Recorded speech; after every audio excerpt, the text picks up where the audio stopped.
તો અમદાવાદમાં આજે ભગવાન જગન્નાથજીની નેત્રોત્સવ વિધિ થઈ રહી છે। ભક્તિભાવપૂર્વક આ વિધિ ઉજવાઈ રહી છે। રથયાત્રા પૂર્વે ભગવાન જગન્નાથ મોસાળથી પરત ફર્યા અને તેમને ગર્ભગૃહમાં રત્નવેદી ઉપર પ્રતિષ્ઠિત કરવામાં આવશે।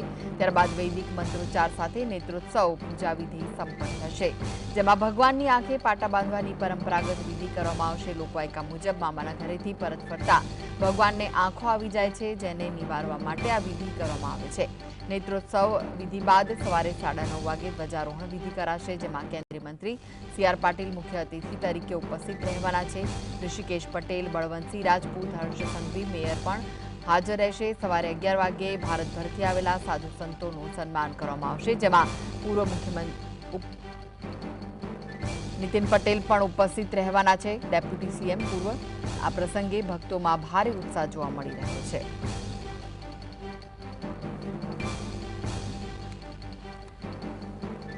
तो भगवान मोसाळथी परत आवता ज तेमनी आंखो आवी जती होय छे ने तेना कारणे ज तेमनी आंखो पर पाटा बांधवामां आवे छे, कारण के आंखोमां ठंडक पहोंचे। आज 25 जूननो जे कार्यक्रम छे तेना पर नजर करी रह्या छे। 9:30 वागे ध्वजारोहण करवामां आवशे, साथे ज 11 वागे साधु संतोनुं सन्मान कराशे। तो आ विषय વધુ માહિતી માટે જોડાઈ ગયા છે સંવાદદાતા ઝલક ભગવાનની આજે નેત્રોત્સવ વિધિ કરવામાં આવનાર છે। શું વિગતો મળી રહી છે? કેવો માહોલ જોવા મળી રહ્યો છે મંદિરમાં?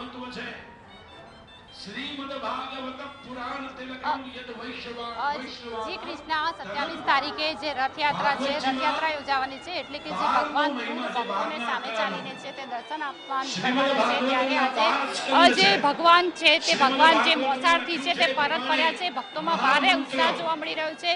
जळयात्रा जे बाद जे भगवान छे ते 15 दिवस माटे मोसाळ रोकाया हता अने आजे 15 दिवस पछी परत फर्या छे। जे मोसाळ छे ते मोसाळमां भगवानने खूब लाड लडाववामां આવ્યા। केरी, जांबू, जात जातना पकवान खावामां આવ્યા અને આથી જ જે ભગવાન છે તે ભગવાનને આંખો આવી ગઈ છે તેવી લોકવાયકા છે અને આથી જ આજે જે ભગવાનની આંખે છે તે પાટા બાંધવાની વિધિ એટલે કે નેત્રોત્સવ વિધિ છે તે કરવામાં આવી રહી છે। તમે જોઈ શકો છો કે જે નેત્રોત્સવ વિધિ છે તેમાં મોટી સંખ્યામાં જે ભક્તો છે તે ભક્તો મંદિરમાં ઉપસ્થિત છે અને ભગવાન હવે દર્શન આપશે। જ્યારે પડદો ખુલશે, જ્યારે મંદિરનો જે પડદો છે તે ખોલવામાં આવશે, ત્યારે ભગવાન છે તે ખાસ સ્વરૂપમાં જોવા મળશે। એટલે કે જે ભગવાનની આંખો છે તે આંખો પર કેસરી રંગના જે પાટા છે તે પાટા બાંધેલા જોવા મળશે, જેને ઉપાણા તરીકે ઓળખાવવામાં આવે છે અને આ જ ઉપાણા છે તે રથયાત્રામાં પ્રસાદ તરીકે પણ આપવામાં આવે છે। ઉપાણાનું આથી જ વિશેષ મહત્વ છે।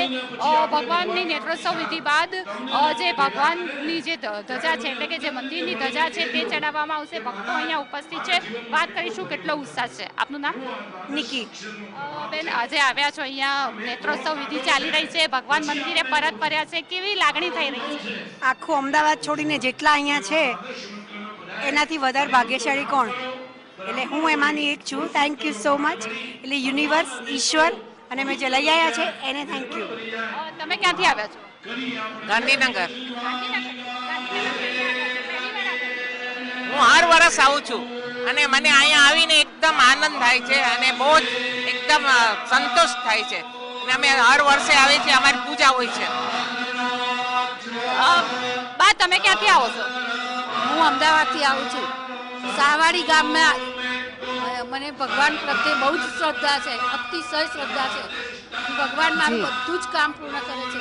લગભગ 30 જેવા વર્ષથી અમે નેત્રોત્સવની પૂજા કરીએ છીએ અને શ્રદ્ધાપૂર્વક ભગવાનને પ્રાર્થના કરીએ છીએ। જે પ્રાર્થના કરીએ એ બધી સફળ થાય છે।